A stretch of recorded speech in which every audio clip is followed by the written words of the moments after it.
எல்லோருக்கும் வணக்கம். நான் உங்கள் ரமணன். ரொம்ப நாளுக்கு அப்புறம் இந்த காணொளி மூலிமா உங்களை சந்திக்கிறதுல ரொம்ப சந்தோஷம். ஸோ இன்றைக்கி எங்கே இருக்கிறோம் அப்படின்னு பார்த்தீங்கன்னா, நம்மளுடைய 2 ஏக்கர் மாடல் பண்ணையில் இருக்கிறோம். ஸோ இந்த இடம் யாருது அப்படின்னு பார்த்தீங்கன்னா, நண்பர்களோட இடம்.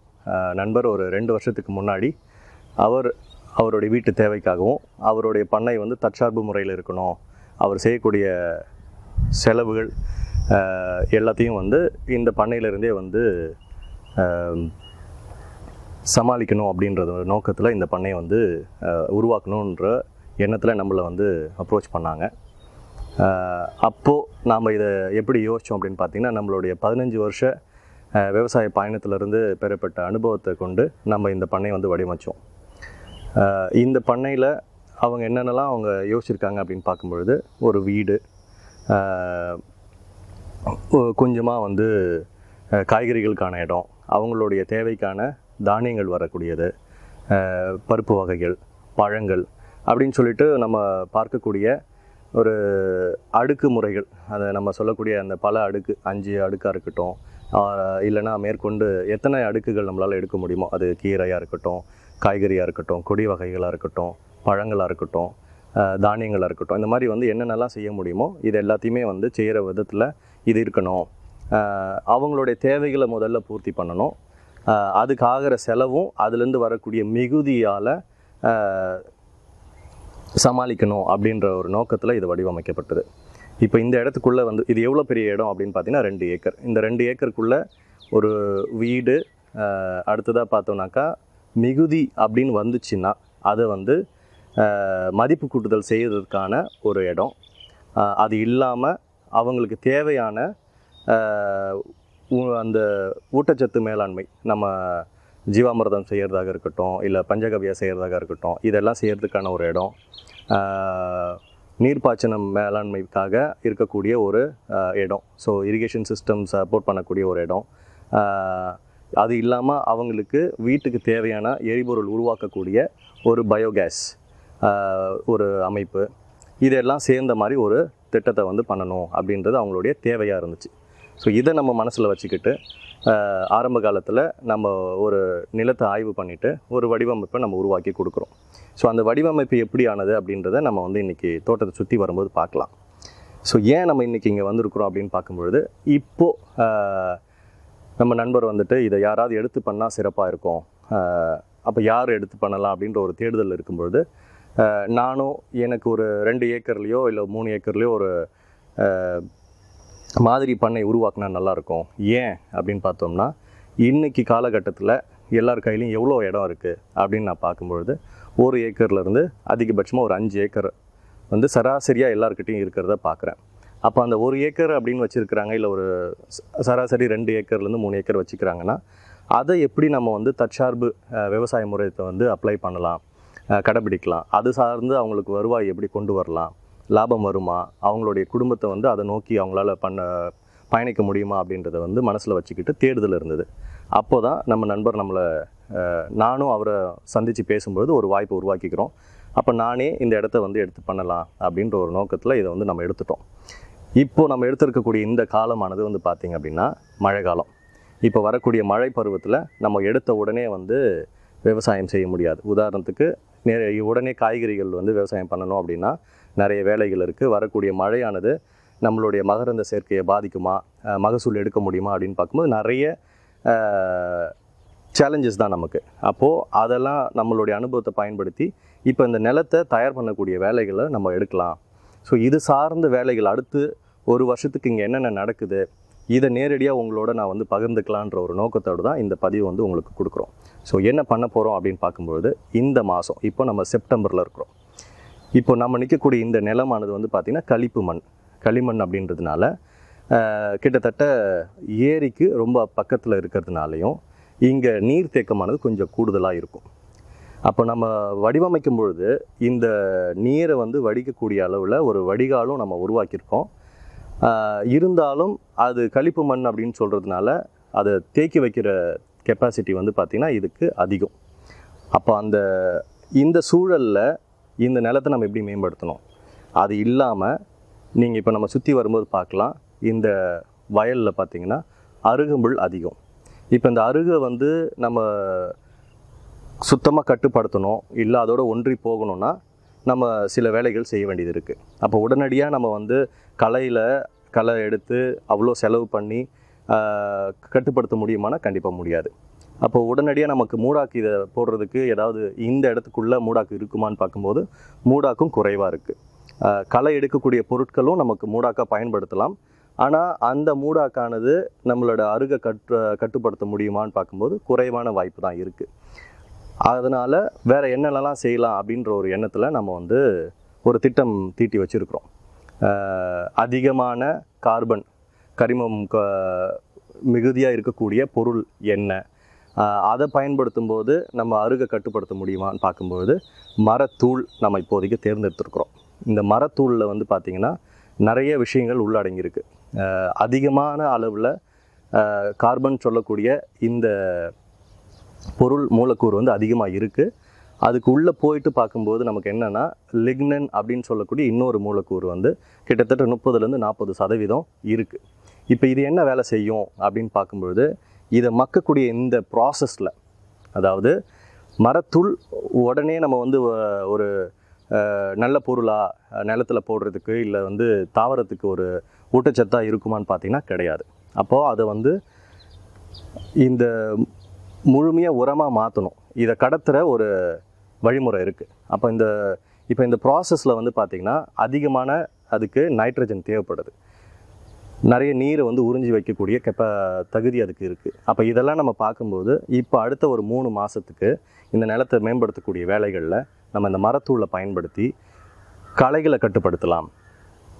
இப்போ இந்த கட்டுப்படுத்துகிற இந்த காலத்தில் அது மக்கவும் ஆரம்பிச்சிடும். மக்குன பிறகு நம்ம கரெக்டாக ஜானுக்கு அப்புறமோ இல்லை தை மாதத்தில் வந்து நம்ம ஒரு தை பட்டத்தில் காய்கறிகள் விதைக்கிறோம் அப்படின்னும்போது இந்த மூடாக்கானது உரமாக நமக்கு வந்து பயன்படுத்துகிற விதத்தில் தான் நம்ம வந்து இந்த யுக்தியை கையில் எடுத்துருக்குறோம். இந்த முழு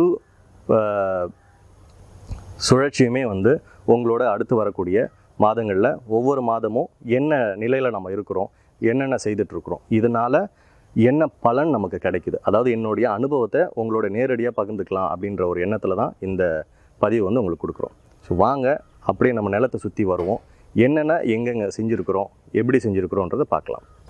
நம்ம சொன்ன மாதிரி இந்த உணவு காட்டுக்கான இந்த வடிவமைப்பு திட்டத்தில் முதல் முக்கியமான விஷயமாக நம்ம என்ன எடுத்துக்கிறோன்னா அவங்களுக்கு தினசரி வருமானத்தை கொண்டு வரக்கூடிய காய்கறிகளை நம்ம வந்து பார்க்குறோம்.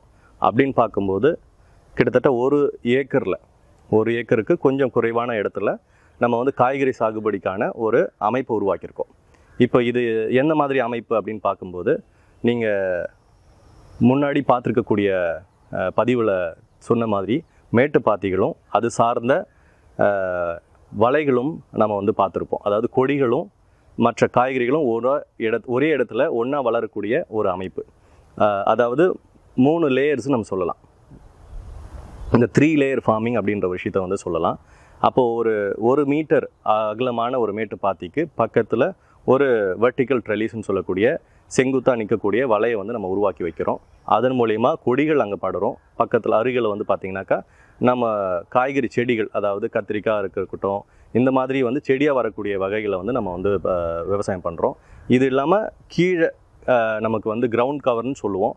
அந்த மாதிரி வரக்கூடிய நமக்கு சிறுவள்ளி கிழங்காக இருக்கட்டும், இல்லை வந்து சக்கரவள்ளி கிழங்காக இருக்கட்டும், இந்த மாதிரியான 3வது லேயராக நம்ம பார்க்கலாம். அப்படி இல்லைன்னா அதுக்கும் கீழே இருக்கக்கூடிய ஒரு பேசில்ஸாக இருக்கட்டும், இல்லை வந்து கீரையாக இருக்கட்டும், இந்த மாதிரி வந்து சில தாவரங்களை நம்ம ஊடுபயிராக வந்து பயன்படுத்திகிட்டு இருக்கோம். இது இல்லாமல் இதே அந்த உணவு காட்டுக்குள்ளே காய்கறிகள் தாண்டி வேறு என்ன இருக்குது அப்படின்னு பார்க்கும்போது பழமரங்களையும் நம்ம வந்து தேர்ந்தெடுத்துருக்குறோம். 8 மீட்டருக்கு ஒரு பெரிய மரத்தை வந்து நம்ம தேர்ந்தெடுத்துருக்குறோம். உதாரணத்துக்கு வந்து பார்த்திங்கன்னா ஒவ்வொரு 8 மீட்டருக்கும் பெரிய மர வகைகளை சார்ந்த மாவாக இருக்கட்டும், பலாவாக இருக்கலாம், புளிய மரமாக இருக்கலாம், இல்லை அவகேடோன்னு சொல்லக்கூடிய இந்த மாதிரி பெரிய அளவில், அதாவது ஒவ்வொரு மரமும் 40 அடி அகலத்துக்கு வளரக்கூடிய கெப்பாசிட்டி இருக்கக்கூடிய மரங்களை தேர்ந்தெடுத்துருக்குறோம். இப்போ இதை அடுத்து நம்ம வந்து பார்க்கும்போது மீடியம் சைஸ், அதுக்கப்புறம் சிறிய ரகங்கள் அப்படின்னு சொல்லிட்டு நம்ம தேர்ந்தெடுத்துருக்குறோம். அப்படி பார்க்கும்போது நம்ம சப்போட்டா நட்டுருக்குறோம், வாட்டர் ஆப்பிள் நடவு பண்ணியிருக்கிறோம், அத்தி நடவு பண்ணியிருக்கிறோம், மாதுளை. இந்த இடத்துக்கு மாதுளை சிறப்பாக செயல்படாது அப்படி இருந்தாலும் நம்மளுடைய ஆசைக்காக சிலதாக நம்ம வந்து தேர்ந்தெடுத்து நடவு பண்ணியிருக்கிறோம். அது இல்லாமல் சப்போட்டா, நிறைய ரகங்கள், அதாவது பட்டியலிட்டு இப்போ நம்மளால் இப்போ சொல்ல முடிகிற அளவுக்கு இல்லாட்டனாலும் நிறைய ரகங்கள் வந்து நம்ம வந்து உள்ளே கொண்டு வந்திருக்கோம், இன்க்ளூடிங் அவகேடோ. இந்த மாதிரி நிறைய ரகங்கள் வந்து உள்ளே கொண்டு வந்திருக்கோம். ஒரு 15 வகையான பழமரங்கள் வந்து உள்ளுக்குள்ளே இருக்குது. அதில் மீறி வரக்கூடியது வந்து பார்த்திங்கனாக்கா வாழை, பப்பாளி. இது வந்து பார்த்திங்கன்னா நிரந்தரமாக நமக்கு ஒரு வருமானத்தை தரக்கூடிய ஒரு அமைப்பை வந்து நம்ம உருவாக்கி வச்சுருக்கிறோம். ஸோ அதை வந்து இப்போ நம்மளுடைய முதல் கட்ட இடத்துல நீங்கள் பார்க்கலாம். இவங்களுக்கு என்ன மாதிரியான நீர் மேலாண்மை நம்ம செய்துட்ருக்கோம் அப்படின்னு பார்க்கும்போது எல்லாமே சொட்டு நீர் தான் கொடுத்துட்ருக்கோம். ஒரு சில காய்கறிகளுக்கு நமக்கு வந்து மேலேருந்து தண்ணி தெளித்தா நல்லாயிருக்கும் அப்படின்றதுனால நம்ம வந்து மிஸ்டி ஃபாகர்ன்றதையும் கொடுத்துருக்குறோம். மேலேருந்து தெளிக்கக்கூடிய ஒரு முறையும் வச்சுருக்கிறோம். இந்த காணொலியில் நீங்கள் பார்க்கலாம், கீழே ட்ரிப் இரிகேஷனும் இருக்கும், மேலே வந்து ஒரு பைப் மேலேருந்து தெளிக்கிற மாதிரி சிஸ்டம், அதாவது ஸ்ப்ரிங்க்லருக்கு பதிலாக மேலேருந்து தண்ணி தெளிக்கிற மாதிரி ஒரு அமைப்பை வந்து உருவாக்கியிருக்கிறோம். அதாவது அந்த ஒரு குறிப்பிட்ட இடத்த மட்டுமே கவனமாக பார்க்குற மாதிரி. ஸோ இது ரொம்ப முக்கியமான ஒரு விஷயமாக நம்ம வந்து பார்க்குறோம். அடுத்ததாக நம்மளுடைய அமைப்பில் இந்த இடத்த பொறுத்த வரையிலையும் தண்ணியானது வந்து பார்த்திங்கனாக்கா மேற்க நோக்கி தண்ணி ஓடக்கூடிய ஒரு அமைப்பாக தான் நம்மளுடைய இடம் இருக்குது. அப்போது ஒரு மேற்கையும் வடக்கையும் நோக்கி தண்ணி ஓடும் பொழுது இந்த இடத்த நம்ம எப்படி கையாளலாம் அப்படின்னு பார்க்கும்போது நம்ம வந்து கரெக்டாக சரியாக சொல்லணும்னா வடக்கு பக்கம் ஒரு வாய்க்கால், ட்ரென்ச்சுன்னு சொல்லக்கூடிய ஒரு வாய்க்கால் வந்து எடுத்துருக்குறோம். இப்போ இந்த வாய்க்கால் நம்ம எப்படி வந்து பயன்படுத்துகிறோம் அப்படின்னு பார்க்கும்போது வெறுமனே தண்ணி மட்டும் அதில் வந்து சேர்கிற மாதிரி இல்லாமல் நம்ம நிலத்தில் வரக்கூடிய கழிவுகள்னு சொல்லக்கூடிய களைகளை நேரடியாக மூடாக்க பயன்படுத்தாத தருணத்தில் அதை அங்கே மக்கிறதுக்கு நம்ம பயன்படுத்திக்கிறோம். அப்போ அந்த பொருளை நம்ம வாய்க்காலில் போட்டு மக்க வைக்கிறோம். அது மக்கின பிறகு நல்ல உரமாக மாறின பிறகு அதை கொண்டு வந்து மறுபடியும் மூடாக்கவும் இல்லை உரமாகவும் நம்ம பயன்படுத்திகிட்ருக்கோம். இப்போ அதை ஒட்டி நம்ம பார்க்கும்போது வாழைகளை, அதாவது வேர் மூலியமாக நம்ம வந்து அதை அந்த நிலம் வந்து மண் சரியாமல் இருக்கிறதுக்காக வாழை நிறைய சாகுபடி பண்ணியிருக்கோம். வர போரங்களில் சுற்றிலும் நம்ம வந்து பார்த்திங்கனாக்கா பிற்காலத்தில் பயனுள்ளதாக இருக்கக்கூடிய மரங்கள், டிம்பர்ஸ் நம்ம நடவு பண்ணியிருக்கிறோம். உதாரணத்துக்கு தேக்கு எடுத்துக்கலாம். ஸோ அதிக அளவில் தேக்கு நம்ம வந்து பயன்படுத்தியிருக்கிறோம், நடவு பண்ணியிருக்கிறோம். அதை நம்ம பார்க்கலாம். ஸோ நம்மளுடைய இந்த உணவு காட்டுக்கான இந்த வடிவமைப்பில் பழமரங்களை பற்றி நான் சொல்லியிருந்தேன். இப்போது நான் நிற்கிற இடத்துல பார்க்கலாம், இது வந்து பலா. இப்போது என்ன சொல்லியிருந்தேன்னா 8 மீட்டருக்கு ஒரு பெரிய மரங்களை நடவு பண்ணணும். அதை பின்தொடர்ந்து மீடியம் ஆர் ஸ்மால் அப்படின்ற கேட்டகரியில் நம்ம வந்து பிரித்து எடுப்போம் அப்படின்ற விஷயங்களை சொல்லியிருக்கிறோம். இதை வந்து குறிப்பாக நம்ம இந்த 5 லேயர் 5 அடுக்கு முறையை வந்து மனசில் வச்சு நம்ம பார்க்கலாம். இதுக்கு 5 அடுக்கு மட்டும்தான் இருக்கணுமா, மேற்கொண்டு வைக்க முடியாதா அப்படின்னு வந்து கேள்வி வந்துச்சுன்னா கண்டிப்பாக நம்ம வந்து கூடுதலாக ஒரு 6வது லேயராக எமர்ஜென்ட்டுன்னு சொல்லுவோம், அதாவது டிம்பரை கூட இதில் நம்ம சேர்த்துக்கலாம். வேறு என்னெல்லாம் சேர்க்கலான்னா நமக்கு என்ன தேவைகள் அப்படின்றத நம்ம வந்து லிஸ்ட் அவுட் பண்ணிக்கிட்டோம் அப்படின்னா அந்த பட்டியலுக்கு ஏற்ற மாதிரி நம்ம வந்து டிசைனை வந்து அப்ளை பண்ணலாம். அவங்களுடைய தேவைகள், ஒரு மரம் எவ்வளோ பெருசாக வளரும், அவங்களுடைய தேவைகள் என்ன, அவங்க எவ்வளோ மாதிரியான நிழலை கொடுப்பாங்க, என்ன மாதிரி நிழல் வந்து கொடுப்பாங்க. ஏன்னா ஒவ்வொரு லீஃப் பேட்டர்னும் பிரான்ச்சஸோடைய கிளைகளுடைய அமைப்பை பொறுத்து தான் நிழல் வந்து ஊடுருவும் நம்ம நிலத்துக்குள்ளே. அப்போ இந்த அமைப்பெல்லாம் மனசில் வச்சுக்கிட்டு தான், ஏன்னா கொய்யா ஒரே மாதிரி நிழலை கொடுக்காது, பலா ஒரே மாதிரி நிழல் கொடுக்காது, தென்னை ஒரே மாதிரி நிழல் கொடுக்காது. அப்போ அந்த நிழலானது எப்படியெல்லாம் மாறும், அவங்களுடைய வளர்ச்சி எந்த விதத்தில் நம்மளுடைய நிலத்தை வந்து பாதிக்கும், இதை மனசில் வச்சுக்கிட்டு தான் நம்ம வந்து இந்த வடிவமைக்கிற வேலையை செய்வோம். ஸோ டிசைன்குள்ளே வரும்போது இதை நம்ம மனசில் வச்சுக்கிறோம். அப்படி பார்க்கும்போது தான் இப்போது இந்த 8 மீட்டருக்குள்ளே வேறு என்ன அடங்குதுன்னு பார்க்கும்போது 3 மேட்டுப்பாத்தி அடங்குது. அப்போ என்ன பண்ணுறோன்னா அந்த 3 மேட்டுப்பாத்திக்குள்ளே மட்டும் நம்ம வந்து காய்கறிகளை பண்ணுறோம். இந்த பயிர்களுக்குள்ளே வெறும் மரம் சார்ந்து, அதாவது பழமரங்கள், அதை சார்ந்த மரங்களை மட்டுமே நம்ம வந்து விவசாயம் பண்ணுறோம். அப்போ இதுக்குள்ளே ஊடுபயிராக நம்ம வேறு என்ன சேர்க்கலாம்னா வாழை நம்ம வந்து நடவு பண்ணியிருக்கிறோம். இப்போ நீங்கள் இந்த ரோ எடுத்துக்கிட்டிங்கன்னா B20ல் ஒரு பலா, இதுக்கு அடுத்ததாக ஒரு மாதுளை, அப்புறம் வாட்டர் ஆப்பிள், கொய்யா அப்படின்னு சொல்லிட்டு நம்ம வந்து அடுத்தடுத்த வகைகளை வந்து நம்ம பின்தொடர்ந்து நடவு பண்ணியிருக்கிறோம். ஸோ ஒவ்வொன்றும் ஒன்றோட வந்து போட்டி போடாமல், அங்கே காம்படிஷனே இல்லாத மாதிரி ஒரு டிசைனை வந்து நம்ம க்ரியேட் பண்ணுறோம். சரிங்களா? இது அப்படியே பார்த்தீங்கன்னா இங்கேருந்து ஒரு மேட்டு பார்த்து இங்கே இருக்குது, அடுத்தது 2, 3, 4ஆவதாக வரக்கூடியது மறுபடியும் நமக்கு பழமரங்கள். இப்போ இந்த பழமரங்கள் அப்படின்னு சொல்லக்கூடிய இந்த பாத்தியில் நம்ம வந்து பார்த்திங்கன்னா பயோமாஸ், அதாவது நம்ம மூடாக்கா பயன்படுத்தக்கூடிய மற்ற தாவரங்களையும் நம்ம உள்ளே கொண்டு வரலாம். இப்போ வந்து எல்லாருமே வந்து நம்ம இதை தான் கடைபிடிக்கணுமா, நம்மளும் பழமரங்கள் இவ்வளோ அடர்த்தியாக நம்ம நடவு பண்ணணுமானா அவசியம் இல்லை. நம்மளுடைய தேவைக்கேற்ப நம்ம வந்து டிசைனை வந்து மாற்றிக்கலாம். இப்போ என்னுடைய இடத்துல வந்து நான் குறைவான பழமரங்களை வச்சுக்கிட்டு கொஞ்சம் கூடுதலாக மரப்பயிர்கள், அதாவது எனக்கு பிற்காலத்தில் பயன்படுத்தக்கூடிய டிம்பர்ஸ் தேவைன்னா நம்ம உள்ளே சேர்த்துக்கிட்டு அதை கவாத்து பண்ணுறது மூலிமா நமக்கு ரெகுலராக வந்து தொடர்ச்சியாக மூடாக்கு பொருட்கள் நமக்கு கிடைக்கும். இப்போ எனக்கு மாடு இருக்குது, கோழி இருக்குது, ஆடு இருக்குது, அவங்களுக்கு இலதழைகள் தேவைப்படுது, அதையும் நம்ம உள்ளுக்குள்ளே கொண்டு வரலாம். அப்போது ஒரு அகத்தியாக இருக்கலாம், கிளரிசீடியாவாக இருக்கலாம், சவுண்டலாக இருக்கலாம். இந்த மாதிரி உரத்தை கொடுக்கக்கூடியதாகவும் இல்லை நம்ம விலங்குகளுக்கு தேவையான உணவாகவும் நம்ம வந்து பார்க்கலாம். ஸோ இப்போ இதை வந்து ஒரு ஹெட்ஜின்ற ஒரு வார்த்தையில் நான் சொல்லி இதை முடிப்பேன். அப்போ ஒவ்வொரு 3 பாத்திக்கும் ஒரு ஹெட்ஜ் கிராப் ஒன்று இருக்கணும். அந்த ஹெட்ஜ் கிராப் வந்து நமக்கு பழமரங்களாகவும் இருக்கலாம், இல்லை நம்ம நிலத்துக்கு உரத்தை கொடுக்கக்கூடிய தாவரமாகவும் இருக்கலாம், விலங்குகளுக்கு உணவு கொடுக்கக்கூடியதாகவும் இருக்கலாம். ஸோ எப்படி பார்த்தாலும் நம்ம நிலத்துக்கு எப்படி அது பயனுள்ளதாக இருக்கும், அப்போ இந்த மைக்ரோ கிளைமேட்டை உருவாக்குறதுக்கு இது ரொம்ப உதவியாக இருக்குமா அப்படின்றத நம்ம மனசில் வச்சுக்கணும். நம்மளுடைய வயல் எப்படி இருக்குன்றதை நல்லா பாருங்கள். இப்போது ஆரம்பத்தில் நான் சொன்ன மாதிரி இப்போ நம்மளுடைய காடு, நம்மளுடைய மேட்டுப்பாத்தி வந்து முழுக்க காடாக இருக்குது, அதாவது புல் நிறைஞ்சிருக்கு.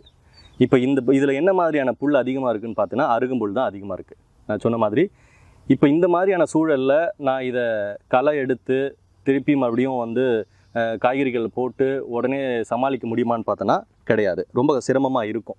அதனால தான் இப்போ இதை எப்படி கட்டுப்படுத்தலாம், ஒவ்வொரு முறையும் நம்ம வந்து இதை அறுத்து மூடாக்க போட முடியுமானா இதனுடைய ரூட் சிஸ்டம் வந்து பெருசு. இப்போ இதுக்குள்ளே இருக்கக்கூடிய இதனுடைய குணங்கள் எப்படி, இது எப்படி செயல்படுது, என்ன மாதிரி வளருது அப்படின்னு பார்க்கும்போது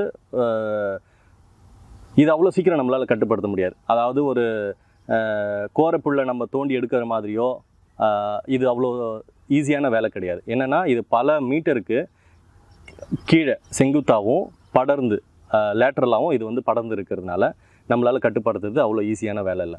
அப்போ நம்ம வந்து இந்த இயற்கை முறையில் நம்ம இதை கட்டுப்படுத்தணும் அப்படின்னு சொல்லும்போது நான் உங்களுக்கு சொன்ன மாதிரி ஒரு மூடாக்கு மூலயமா கட்டுப்படுத்துறது சிறந்த முறை. அந்த மூடாக்கு என்ன பொருளை நம்ம எடுக்க போகிறோம், அப்போ அதாவது என்ன விஷயம் அப்படின்னா சூரிய ஒளி நேரடியாக நம்ம நிலத்தில் பட்டால் மட்டும்தான் இதால் வளர முடியும். அப்போது அதுக்கு தேவையான சத்தும் கிடைச்சாதான் வளர முடியும். இப்போ இந்த 2 விஷயத்தை நம்ம வந்து எப்படி கையாள போகிறோம் போது இந்த மரத்தூள் வந்து சிறப்பாக வேலை செய்யும். நம்ம ஏற்கனவே செஞ்ச ஒரு எக்ஸ்பெரிமெண்ட்டில் வந்த ரிசல்ட்டை தான் நம்ம வந்து இங்கே அப்ளை பண்ண போகிறோம். இருந்தாலும் இந்த ப்ராசஸை ஆரம்ப காலத்திலேருந்து முடிகிற வரைக்கும் எப்படி இருக்குது இதை உங்களோட பகிர்ந்துக்கிட்டால் நாளைக்கு உங்களோட இடத்துல நீங்கள் வந்து இதை செஞ்சு பயனடையலான்ற நோக்கத்தில் தான் நம்ம பண்ண போகிறோம். ஸோ இப்படி இருக்கிற இந்த மேட்டுப்பாத்தியானது அடுத்த மாதத்தில் எப்படி இருக்குன்றதை நம்ம பார்க்கலாம். இப்போ நம்ம முன்னாடி பார்த்தது 1 ஏக்கரில் வெறுமனே மேட்டுப்பாத்தி, ஒரு உணவு காடு, பழமரங்களோடு இணைஞ்ச காய்கறி தோட்டம் மேட்டுப்பாத்தியில் அமைச்சிருக்கோம். இப்போது ஒரு குடும்பத்துக்கு வெறும் காய்கறிகள் பழங்கள் போதுமா பார்க்கும்பொழுது இல்லை. அப்போ அவங்களுக்கு சில நேரங்களில் எள்ளு தேவைப்படலாம், கடலை தேவைப்படலாம், இல்லை வேறு ஏதாவது தானியங்கள் தேவைப்படும். அப்போது அதை மேட்டுப்பாத்தியில் செய்ய முடியுமானா கண்டிப்பாக செய்ய முடியும். ஆனால் காய்கறிகளோடு சேர்த்து நம்ம ஒரு பாத்தியில் போடும்போது அது நமக்கு தேவையான மகசூல் போதுமான அளவுக்கு கிடைக்குமா அப்படின்னு பார்க்கும்போது வால்யூம் ரொம்ப கம்மியாக கிடைக்கும். கிலோவில் பார்க்கும்போது ரொம்ப குறைவாக கிடைக்கிறதுனால நம்மளுடைய இடத்துக்குள்ளே அதுக்கான இடத்தையும் நம்ம வந்து வடிவமைச்சு வைக்கணும். அப்போ எனக்கு பின்னாடி நீங்கள் பார்க்குறதுல பார்க்கும்போது அதே உணவு காட்டோடைய அமைப்பு தான், அதே 8 மீட்டருக்கான அமைப்பை தான் நம்ம கொடுத்துருக்குறோம். ஆனால் இடையில் வரக்கூடிய மேட்டுப்பாத்திகளை மட்டும் நம்ம எடுத்துகிட்டு பார்க்கும்போது இது ஒரு சிறிய வயலாக நம்ம வந்து பார்க்குறோம். அதாவது 8 மீட்டர் அகலம், 30 மீட்டர் நீளம் அப்படின்ற அமைப்பில் நம்ம இதை பார்க்கும்போது இந்த வயலுக்குள்ளே நம்ம என்ன பண்ணலாம், நமக்கு தேவையான வேர்க்கடலையாக இருக்கலாம், எள்ளாக இருக்கலாம், வேறு ஏதாவது சிறுதானியங்களாக இருக்கலாம், நம்மளோட தேவைக்கேற்ப ஒவ்வொரு பருவத்தில் நம்ம வந்து சாகுபடி பண்ணிக்கலாம். ஸோ அதுக்கான இடம் தான் இது. அதாவது அப்படி தான் நான் வந்து இதுக்கு முன்னாடி வந்து வெள்ளைச்சோளம் போட்டு அறுவடை பண்ணி முடிச்சிருக்கு. இப்போ அடுத்து வரக்கூடிய பருவத்துக்கு நம்ம என்ன பண்ணலாம் அப்படின்ற ஒரு பார்வையில் இருக்கிறோம். ஸோ இப்போ இந்த வரக்கூடிய மழை காலத்தில் நான் சொன்ன மாதிரி நம்ம நிலத்தை மேம்படுத்தக்கூடிய வேலைகளில் தான் இருக்கிறோம். ஏன்னா இப்போ நம்ம இதில் கையில் எடுத்துருக்குறோம், இது ஒரு மாதிரியாகவும் மற்றவங்களுக்கு ஒரு அனுபவமாகவும் இருக்கணும். அப்போது நம்ம அடுத்து செய்யக்கூடிய வேலைகளில் முதல் முக்கியமான வேலை மண்ணை சீரமைக்கிற வேலை. ஸோ அதை தான் நம்ம இப்போது இந்த அடுத்து வரக்கூடிய 3 மாதத்துக்கு கையில் எடுத்துருக்குறோம். இப்போ இந்த பக்கம் அப்படியே என்னுடைய இடது பக்கமாக பார்க்குறோம் அப்படின்னு பார்க்கணுன்னா, அந்த இடம் வந்து குறிப்பாக வெறும் கீரைகளை மட்டுமே கவனத்தில் எடுத்துகிட்டு பண்ணுற மாதிரி, சுழற்சி முறையில் பலவிதமான கீரைகளை அடுத்தடுத்து செய்கிற மாதிரி, தொடர்ச்சியாக வருஷம் முழுக்க வெறும் கீரை மட்டுமே பண்ணுற மாதிரி ஒரு இடத்த வந்து அதுக்காக பிரித்து வச்சுருக்குறோம். அப்போ கீரை மட்டுமே பண்ணுவோம்னா இல்லை, சில நேரங்களில் இந்த தானியங்கள் செய்யும்பொழுது அந்த இடத்தையும் சேர்த்து நம்ம தானியத்துக்கு பயன்படுத்திக்கிறோம். அப்போ சுழற்சி முறையில் தானியங்கள் கீரைகள் அப்படின்னு சொல்லிட்டு நம்ம வந்து எடுத்துகிட்டே தொடர்ச்சியாக அறுவடை பண்ணுற மாதிரி ஒரு எண்ணத்தில் தான் இந்த இடத்த வந்து நம்ம வடிவமைச்சிருக்கோம். அது இல்லாமல் இந்த இடத்துக்கே நம்மளுடைய 2 ஏக்கர் பண்ணைக்கு தேவையான ஒரு மண்புழு தயாரிக்கிற ஒரு சின்ன கூடாரம், அது இல்லாமல் ஒரு நாற்று உருவாக்குறதுக்கான ஒரு நர்சரி செட்டப், அதையுமே நம்ம உருவாக்கி வச்சுருக்கிறோம். அப்போ அதையும் நீங்கள் பார்க்கலாம். அப்போ நம்ம இடத்துக்குள்ளே நமக்கு என்னென்ன தேவைகள் இருக்கோ அதை எல்லாத்தையுமே நம்ம வந்து இந்த 2 ஏக்கருக்குள்ளே உருவாக்கி வச்சுருக்கிறோம். இதுக்குள்ளே நம்ம வேறு என்னெல்லாம் கொண்டு வரலாம் ஒரு வீட்டுக்கு தேவையானதுன்னு பார்க்கும்போது, நம்ம பாலுக்கு தேவையான மாடு வச்சுருக்கலாம், முட்டைக்கு தேவையான கோழி உள்ளே கொண்டு வரலாம். ஸோ இது எல்லாமே நம்ம வந்து இந்த 2 ஏக்கருக்குள்ளே ஒரு இன்டெகிரேட்டட் ஃபார்மாகவும் பார்க்கலாம், ஒரு உணவு காடாகவும் பார்க்கலாம், நம்மளுடைய தேவையை பூர்த்தி பண்ணுற ஒரு தோட்டமாகவும் பார்க்கலாம், நமக்கு வருவாய் கொண்டு வரக்கூடிய ஒரு தோட்டமாகவும் பார்க்கலாம். ஸோ இது எல்லாத்தையுமே நம்ம உள்ளுக்குள்ள வரும்பொழுது இதை எப்படி நம்ம சமாளிக்க போகிறோம், எப்படி இதை பிளான் பண்ண போகிறோம், திட்டம் பண்ண போகிறோம், எப்படி இதை எல்லாத்தையும் கையாள போகிறோன்றது தான் அடுத்தடுத்து நம்ம பார்க்க போகிறோம். ஏன்னா இதை முழுக்க இந்த தோட்டத்தில் என்ன நடக்குதுன்றதை நம்ம தொடர்ச்சியாக உங்களோட பகிர்ந்துப்போம். அடுத்தது நம்ம வாழை பார்க்கலாம். இப்போ நம்ம வாழையோடைய இடத்துல இருக்கோம். இப்போ நம்ம பண்ணையில் ஒரு மற்ற காய்கறிகள் பழங்களால் நமக்கு ஒரு நிரந்தர வருமானம் வர்றது எப்படி நம்ம பார்க்குறோமோ, வாழையும் ஒரு சிறப்பான பயிர். அப்போ வாழையை நம்ம தொடர்ச்சியாக நம்ம கவனமாக கையாண்டுட்டு வந்துட்டுருக்கோன்னா நமக்கான வருமானம் அது வாராந்திரமாக இருக்கலாம், மாதமாக இருக்கலாம், குறிப்பிட்ட காலத்துக்கு அப்புறம் அது நிரந்தர வருமானத்தை வந்து கொடுக்கக்கூடியது வாழை. அப்போ அந்த வாழையை வந்து ஒரு நல்ல திட்டம் தான், அது சரியான முறையில் நம்ம பராமரிக்கணும். பராமரிப்பு இல்லாத பட்சத்தில் என்னவா இருக்குன்றதை தான் இப்போ நம்ம பார்க்க போகிறோம். இதுக்கு அடுத்து நம்ம என்ன வேலைகள் செய்ய போகிறோம் அப்படின்றதையும் பார்த்துட்டு இதனுடைய பராமரிப்புக்கு பின்னாடி இதனுடைய மகசூல் எப்படி இருக்குன்றதை நம்ம பார்க்க போகிறோம். இப்போ பார்த்தீங்கன்னா இது முழுக்க ஏலக்கி. இந்த ஏலக்கி நடவு பண்ணி இப்போ தார் கொடுத்துருக்கு. இது அதாவது ஊட்டச்சத்து குறைபாடு சரியான மேலாண்மை இல்லாததுனால இப்போ இது எவ்வளோ உயரம் வந்திருக்குன்னு பாருங்கள், என்ன மாதிரியான தார் கொடுத்துருக்குன்னு பாருங்கள். அப்போ என்னென்னா நம்ம டிசைன் எந்த அளவுக்கு முக்கியம் நம்ம பார்க்குறோமோ அந்த மாதிரி வந்து மெயின்டெனன்ஸ் ரொம்ப முக்கியம். அப்போது ஒரு தாவரத்தை நம்ம வந்து தேர்ந்தெடுக்கிறோம், நடவு பண்ணுறோம், அது நமக்கு வெற்றியை கொடுத்துடாது. டிசைன் எந்த அளவுக்கு முக்கியமோ பின்னாடி ஃபாலோஅப் மெயின்டெனன்ஸ் ரொம்ப முக்கியம். அப்போ இந்த வாழை வந்து சரியான ஒரு தேர்ந்தெடுத்தல் தான், ஆனால் பராமரிப்பு குறைவாக இருந்திருக்கு. ஊட்டச்சத்து குறைபாட்டினால இன்றைக்கி அவங்க மகசூல் அறுவடை பண்ணுற இந்த டைமில் தான் பார்க்கும்போது அது ரொம்ப மோசமான நிலையில் இருக்குது. இப்போ நம்ம இந்த நிலையில் நம்ம இதில் கையில் எடுக்கிறோம். இப்போ நம்ம என்ன செய்ய போகிறோம் அப்படின்னா, இருக்கக்கூடிய சக்கர்ஸ்ன்னு சொல்லக்கூடிய பக்க கிளைகளை எடுக்க போகிறோம். பக்க கிளை எடுத்துட்டு முதல்ல ஒரு கண்ணை மட்டும் விட போகிறோம். அந்த ஒரு கண்ணை மட்டும் கொடுத்துட்டு அதுக்கு தேவையான ஊட்டச்சத்தை கொடுக்க போகிறோம். இப்போ இதுலேருந்து அகற்றக்கூடிய செடி, பக்க கிளை, தண்டு இதை என்ன பண்ண போகிறோம்னா இங்கேவே மூடாக்கா போட போகிறோம். இப்போ மூடாக்கா போடுறதுனால இது என்னவா மாறப்போகுது, இதிலிருந்து இது எப்படி மீண்டு வரப்போகுதுன்றதையும் நம்ம தொடர்ந்து பார்க்க போகிறோம். நம்ம இடத்துல தான் இருக்கிறோம், ஒரே தோட்டத்துக்குள்ளே தான் இருக்கிறோம். நம்ம வாழையை பார்த்தோம், குறைவான மெயின்டெனன்ஸில் ஊட்டச்சத்து குறைபாட்டினால ஒரு வாழை எப்படி இருக்குது. அதே தோட்டத்துக்குள்ளே ஒரு ஆவரேஜ் மெயின்டெனன்ஸ், அதாவது சிறப்பான மெயின்டெனன்ஸ்னு சொல்ல முடியாது, ஆனால் அதே இடத்துக்குள்ளே ஒரு வாழை எப்படி செயல்படுதுன்றதையும் பார்க்கலாம். இப்போ எனக்கு பின்னாடி இருக்கக்கூடிய இந்த வாழையை பார்க்கலாம். இது மேட்டுப்பாத்தியில் சொட்டு நீரில் இருக்கக்கூடிய ஒரு வாழை, அதே ஏலக்கி ரகம் தான். இப்போ இதை பார்த்திங்கன்னா ஒரே இடத்துல நம்மளுடைய 2 தாய் மரங்களை பார்க்கலாம். 2 தாய் மரமும் எந்த அளவுக்கு ஒரு ஆவரேஜ் தார், ஒரு சராசரி சைஸில் ஒரு தார் போட்டிருக்குன்னு பாருங்கள். அப்போ என்னென்னா நமக்கு ஊட்டச்சத்து மேலாண்மைன்றது ரொம்ப முக்கியன்றதை இதை குறிப்பிட்றதுக்காக தான் நான் இந்த கம்பேரிசன் உங்களுக்கு கொடுக்குறேன். அப்போது இப்படி வந்து ஒரே இடத்துல 2 தார் இருந்தாலும் இவங்களால் இவ்வளோ தூரம் கொடுக்க முடியுது அப்படின்னா, நம்ம சரியான முறையில் பக்கக்கண்ணை நீக்கிட்டு வாழைக்குன்னு இருக்கக்கூடிய மெயின்டெனன்ஸ் நம்ம கொடுக்குறோம், அதை சரியாக கடைபிடிச்சிட்ருக்கோம் அப்படின்னா நம்மளால் நல்ல மகசூல் எடுக்க முடியுன்றது தான் ஆக்சுவலாக இயற்கை நமக்கு சொல்லிக் கொடுக்குது. அப்போ அதை நம்ம பின்பற்றணுன்றது தான் நான் தொகுப்பில் உங்களுக்கு முக்கியமாக சொல்கிறேன். இதை வரக்கூடிய ஒரு ஸ்பெசிஃபிக் வீடியோ, அதாவது குறிப்பாக வாழை மட்டும் பார்க்கக்கூடிய தொகுப்பில் நம்ம என்னென்ன செஞ்சிட்ருக்கோம், அதனால் வரக்கூடிய பலன்கள் என்னென்ன, வாழைத்தார் எந்த அளவுக்கு மேம்படுதுன்றதையும் நம்ம பார்க்கலாம். இப்போ நம்ம நண்பருடைய பண்ணையில் நம்ம வடிவமைக்கும் பொழுது அவருடைய தேவைக்கு ஏற்ப நம்ம ஒவ்வொரு விஷயத்தையும் உள்ளே கொண்டு வந்திருக்கிறோம். அது செடியாக இருக்கட்டும், இன்ஃப்ராஸ்ட்ரக்சர்ஸ், பில்டிங்காக இருக்கட்டும், எல்லாமே. அப்போ இந்த பில்டிங் எடுத்துக்கிட்டோம் அப்படின்னா இது யாருடைய தேவைக்கு ஏற்ப நம்ம ஒவ்வொன்றையும் நம்ம உருவாக்கிக்கலாம், ஒவ்வொருத்தனுடைய தேவைக்கு ஏற்ப. இப்போது நண்பருடைய தேவை என்னவாக இருந்துச்சு அப்படின்னா, ஒரு குடும்பம் இங்கே வசிக்கிறதா இருந்தால் ஒரு வீடு, நம்ம விளைவிக்கக்கூடிய பொருள் நம்மளால் உடனே நேரடியாக வியாபாரம் செய்ய முடியாத பட்சத்தில் அதை மதிப்பு கூட்டுதல் செய்யணும்னா அதுக்கு தேவையான ஒரு இடம், எல்லாத்தையும் உள்ளடக்கி ஒரு சப்போஸ் இங்கேவே ஒரு பயிற்சி நடத்தக்கூடிய வாய்ப்பு உருவாச்சுன்னா ஒரு பயிற்சிக்கான ஒரு கூடாரம், இந்த மாதிரி ஒரு அமைப்பை உருவாக்கியிருக்காங்க. அப்போ இதில் நான் என்ன சொல்ல வரேன் அப்படின்னா, உங்களுடைய தேவை நாளைக்கு இது இந்த 2 ஏக்கர் மாடல் மாதிரி பண்ணை சில பேருடைய ஒரு கனவாக கூட இருக்கலாம். அப்போது அவங்களுடைய வீடு அவங்களுக்கு மட்டுமே உரிய ஒரு இடமா இருக்குது அப்படின்ற பட்சத்தில் அப்போ அவங்களுடைய தேவையை மையமாக படுத்தி நம்ம வடிவமைக்கிறத ஆரம்பிக்கலாம். அப்போது இங்கே இருக்கிற மாதிரியே தான் வீடுகள் இருக்கணும், இவ்வளோ பரப்பளவில் வீடு இருக்கணும் அப்படின்றது கிடையாது.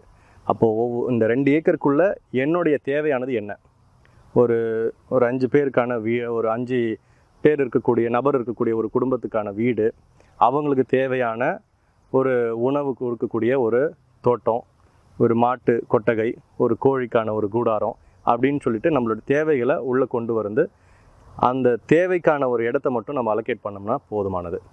ஸோ டிசைன் அப்படின்றது முழுக்க முழுக்க பார்த்தோம்னா நம்மளுடைய தேவை அந்த சூழலுக்கு ஏற்ற ஒரு அமைப்பு அப்படி தான் இருக்கணும். ஸோ வரக்கூடிய காலங்களில் இதை மேற்கொண்டு பார்க்கலாம்.